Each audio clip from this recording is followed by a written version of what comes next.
Hey guys, update ko lang kayo sa post kasi syempre ngayon ang ulit nakapag-post si Idol Joliet, no?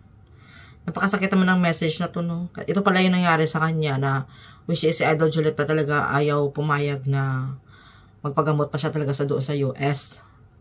So, ito basahin natin yung message ni no? Sobrang nakakaiyak din, no? Kasi syempre, post na to nung 18 hours ago. Hindi ko maisip ang nangyayari sa iyo. Sobrang nakakalungkot kat alam kong sobrang sakit naranasan mo sa nangyari Sorry. Sorry kat kasi wala man lang kami sa tabi mo nung kailangan mo kami. Sana pala hindi na kita pinayagan na umalis sa amin. Ilang beses kitang kinausap na uwi ka na. Madaming gustong gumaling ka. Mahal na mahal ka namin. Diba?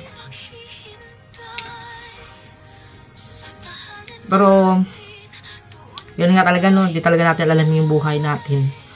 Kung oras talaga natin ay oras talaga natin yun. Siguro yun nga talaga, ang time talaga ni Idol Mercy, at least, iniwanan niya talaga tayo ng magandang alaala at nakatatak sa ating puso't isipan ang kanyang boses at ang pagiging siya.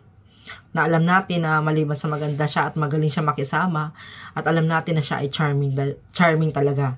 Kaya ng kanyang anak, diba? Kaya sa kanya nagmanang anak niya na charming na maganda. So yun nga, syempre, hindi naman kasi basta-basta to They are trying their best naman na maka-move on kahit tayo nga diba? Hindi pa naman talaga totally tayo naka-move on. Na parang andun pa rin yung na makita natin sa Idol Mercy. Kasi time will heal no?